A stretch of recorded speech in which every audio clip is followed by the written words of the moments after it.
But आज मैं चाहूंगा कि आप अपने तरीके से आप आरएसआई को कैसे यूज करते हैं हमारे यूजर्स को बताएं और उनको कुछ हद तक उसको सही तरीके से यूज करने का तरीका बताएं।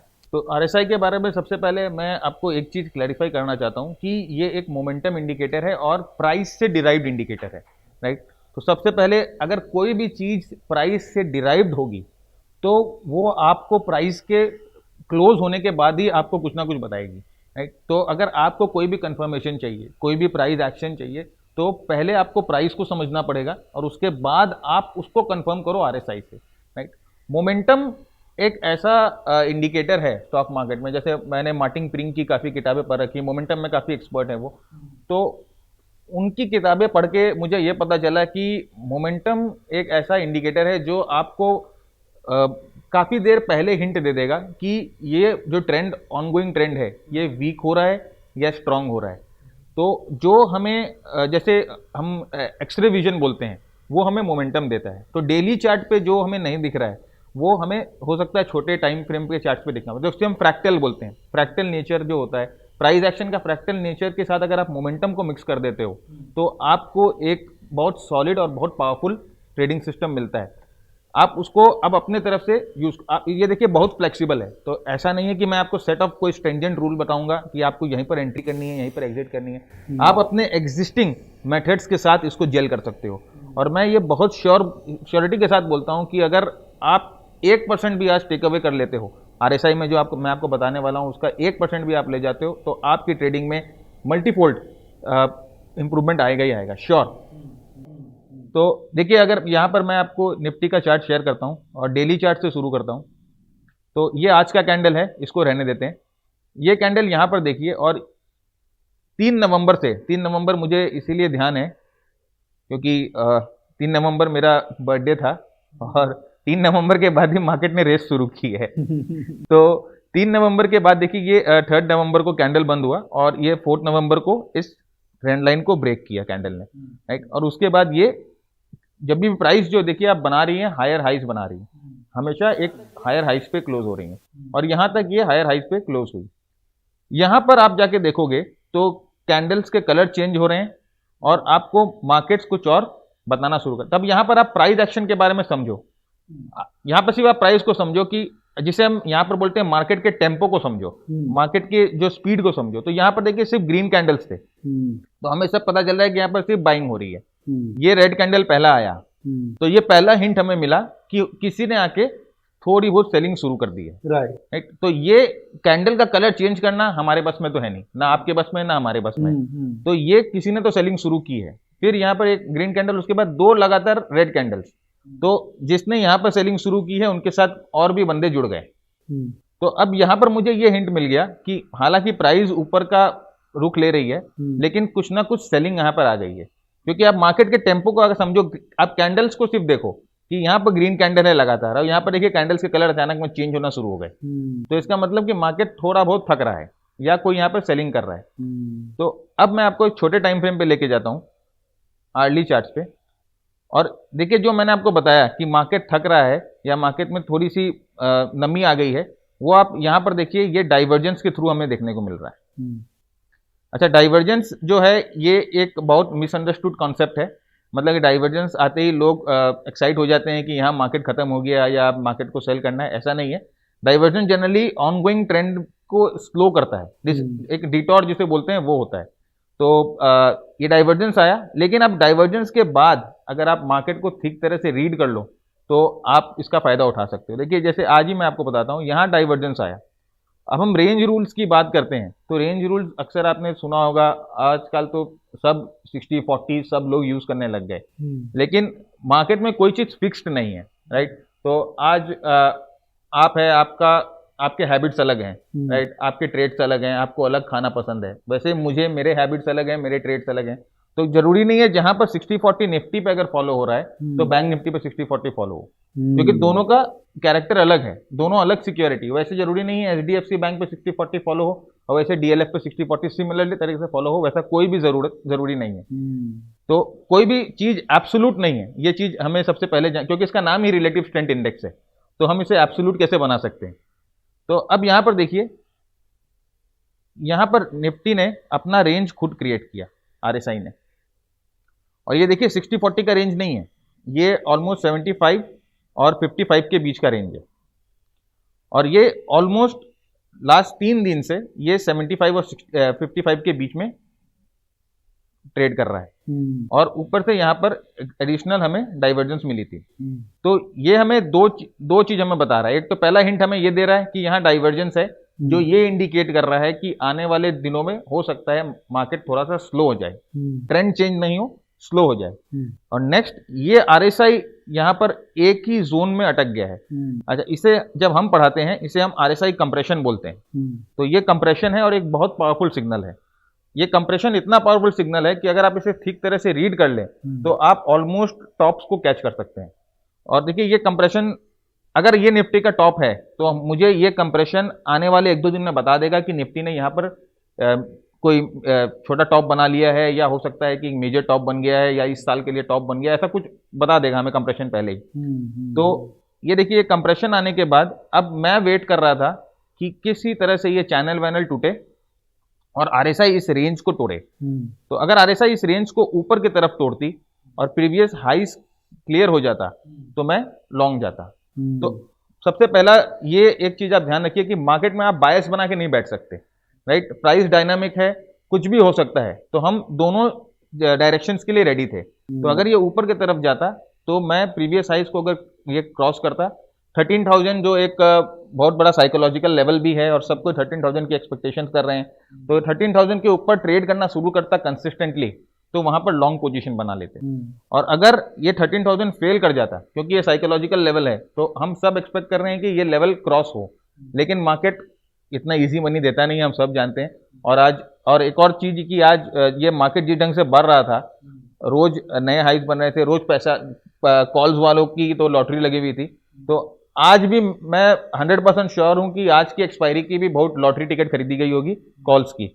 तो देखिए, मार्केट आपको इतनी आसानी से पैसा नहीं देता है। आज देखिए मार्केट ने इसे घुमा दिया, राइट। और ये आरएसआई यहाँ पर इस रेंज में जो कैद था, ये हम लोगों को पहले से एक हिंट दे रहा था कि हो सकता है आज जो कॉल्स के जो खरीदार हैं या जिन्होंने पुट राइट करके रखे हैं उन्हें नुकसान हो।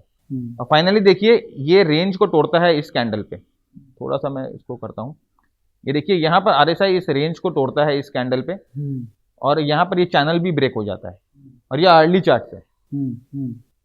तो अभी इसके लो के नीचे हमने अपना सेल ऑर्डर लगाना है, और ये रेंज को तोड़ रहा है। अब इसके लो के नीचे हम लोगों ने सेल ऑर्डर लगा दिया, और ये लास्ट जो 2 घंटे में, जो लास्ट 3 घंटे में जो सेलिंग आई, उसका आपने पूरा जूस लिया।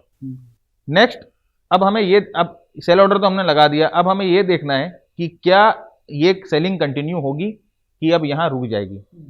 इसके लिए देखिए, वापस हम सबसे पहले प्राइस एक्शन पे ही हम काम करेंगे, हम सीधा आरएसआई पे नहीं जाएंगे। यहां पर देखिए एक गैप है, और ये एक अच्छा वैल्यू एरिया भी बनाया हुआ है। प्राइस ने काफी टाइम यहां पे स्पेंड की है, ये अच्छा वैल्यू एरिया बनाया हुआ है। और यहां पर आरएसआई देखिए अब 40 के आसपास आने लग गया। पिछला रेंज मैं आपको दिखाता हूं, तो आप देखिए, अगर इस रेंज को देखो आप, तो ये पिछला रेंज था। आरएसआई इस रेंज में देखिए कितनी कैसे ट्रैप था। देखिए पिछला रेंज था, और अभी ये आरएसआई वापस इस रेंज के पास आ रहा है। तो प्राइस के पास भी आरएसआई, ये प्राइस आ रही है पिछले वैल्यू एरिया के पास, और आरएसआई भी रेंज के पास आ रहा है।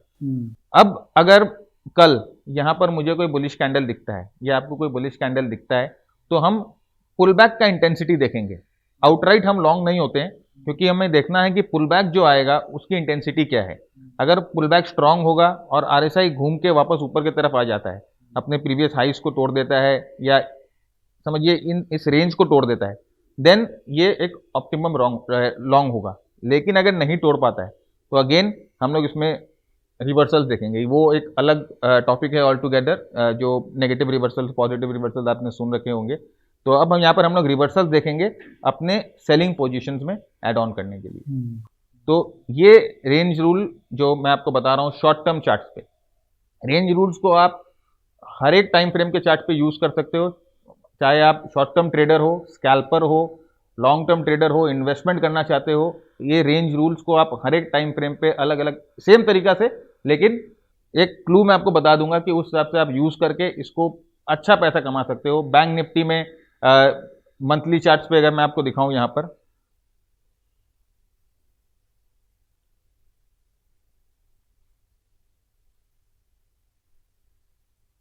तो देखिए अगर मतलब कि आप लोगों ने मेरे ट्वीट्स को फॉलो कर रखा होगा या कहीं पर भी देखा होगा, तो आपने देखा होगा कि बैंक निफ्टी के बारे में शॉर्ट करने के लिए मैंने बार बार मना किया था कि बैंक निफ्टी में शॉर्ट मत करना। उसका एक ही रीजन था, ये देखिए 40 के, ये पहले 40 के ऊपर जाके वापस 40 पे यहां पर ये बेस खा रहा था या यहां पर ये सपोर्ट ले रहा था। तो ये रेड कैंडल पे इसने 40 पे सपोर्ट लिया और इस ग्रीन कैंडल में इसने कंफर्म कर दिया कि ये 40 पे सपोर्ट ले लिया। तो यहां पर हम लोगों को एक हिंट मिल गया कि बैंक निफ्टी सपोर्ट पे है। तो मंथली चार्ट पे हम लोगों को हिंट मिल गया। अब डेली चार्ट पे हम जाके इसको एंट्री को अपनी टाइम कर सकते थे। तो ये देखिए ब्रेकआउट, अगेन मैं आपको बोल रहा हूँ प्राइस, देखिए प्राइस को मैं बार बार बोल रहा हूँ कि प्राइस को देखना बहुत जरूरी है, क्योंकि प्राइस से आरएसआई बनती है, आरएसआई से प्राइस नहीं बनता है। तो ये देखिए यहाँ ये ब्रेकआउट होने के बाद बैंक निफ्टी, और क्योंकि मंथली चार्ट पे हमारे पास पहले से हिंट था कि बैंक निफ्टी ने सपोर्ट ले लिया है और ये यहाँ पर ब्रेकआउट मिला, तो मैं देखिए यहाँ पर एंट्री नहीं लेना चाह रहा था। ये ब्रेकआउट होने के बाद एक अच्छा कंफर्मेशन मिल जाए उसके बाद एंट्री लेना चाह रहा था। तो 30,000 का लेवल्स, जो मैंने काफ़ी बार बोला है कि 30,000 के लेवल्स पे हमें ध्यान देना है, मैं आपको ये भी बता देता हूँ यहाँ पर इस लेवल पे क्यों ध्यान देना है। ये देखिए यहाँ पर प्राइस ने काफ़ी टाइम स्पेंड किया है, ये यहाँ पर गैप भी है एक बड़ा, और उसके बाद देखिए काफ़ी टाइम यहाँ पर प्राइस ने स्पेंड किया। तो ये 30,000 का लेवल्स पे हमें ध्यान देना है। और एक और चीज़ आप देखिए, ये आरएसआई पे डाइवर्जेंस, तो ये डाइवर्जेंस हमें बता रहा है कि मोमेंटम तो स्लो हो गया है। और ये 30,000 के लेवल्स पे जो एक psychological level, again psychological level था, तो ये हमें यहाँ बता रहा था कि यहाँ पर हो सकता है थोड़ा सा रेजिस्टेंस आ जाए। अब इसका आप फायदा कैसे उठाओ, तो मैं अगर वापस आर्ली चार्ट्स पे आ रहा हूँ, देखिए आर्ली चार्ट्स पे जो डेली चार्ट्स पे डाइवर्जेंस था, वो यहाँ पर आर्ली चार्ट्स पे भी डाइवर्जेंस है। और यहाँ पर मैं एक चैनल बना देता हूँ, देखिए आरएसआई पे भी चैनलिंग आराम से आप कर सकते हो। और ये अगेन एक बहुत डिटेल्ड सब्जेक्ट है, जैसे हम एलियट वेव के बारे में बात करते हैं वैसे आरएसआई को भी काफ़ी डिटेल्ड में हम सीख सकते हैं। तो देखिए ये चैनल यहाँ बन रहा था और ये चैनल को क्रॉस नहीं कर पा रहा था। तो देखिए अगेन रेंज रूल, अब ये जरूरी नहीं है कि हॉरिजॉन्टल लाइन हो, ये इस तरह का चैनल भी बन सकता है। तो देखिए यहाँ पर इस चैनल को क्रॉस नहीं कर पा रहा था, तो ये हमें एक हिंट दे रहा था कि हो सकता है कि यहाँ पर बैंक निफ्टी में थोड़ी सी मंदी हमें देखने को मिले, और आज वही हुआ। यहाँ पर देखिए बैंक निफ्टी में सेलिंग हमें मिलना शुरू हो गई। अब देखिए एक और चीज़ इंपॉर्टेंट, यहाँ पर आप ये चीज़ का ध्यान दीजिए कि अब ये चैनल का जो ये लेवल है, देखिए यहाँ पर हो सकता है आरएसआई अगर सपोर्ट लेता है, ये देखिए अगर आके आरएसआई यहाँ सपोर्ट ले लेता है और यहाँ प्राइस आप देखेंगे ये भी एक प्रीवियस ब्रेकआउट जोन। तो अब इंटरेस्टिंग होगा कल का सेशन या मंडे का सेशन या आने वाले सेशंस की कैसा बिहेव करता है प्राइस, और उसके बेसिस पे ही आगे की पोजीशन हम लेंगे। मुझे एक बात समझ में आई दोस्तों कि आरएसआई का जो एक तरीका हम लोगों ने एक टेक्स्ट बुक्स में सीखा है वो है 40-60 या 30-70, जो स्टैंडर्ड एक स्टेटमेंट हमको मिला है। बट भरत से बात करके समझ में आ रही है कि आरएसआई अपने आप में, जैसे प्राइस एक अपने आप में इंडिकेटर है, वैसे ही आरएसआई अपने आप में इंडिकेटर है, जिसमें आप हर तरह के टेक्निकल स्टडीज़ को डाल सकते हैं।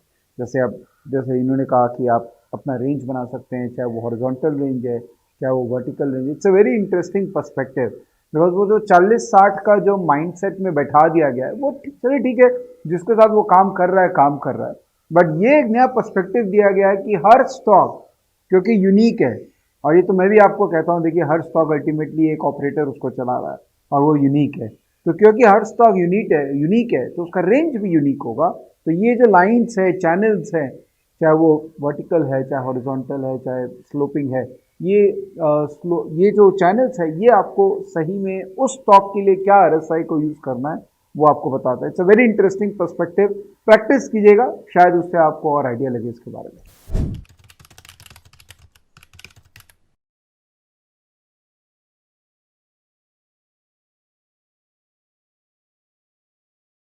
Investments in the securities market are subject to market risks.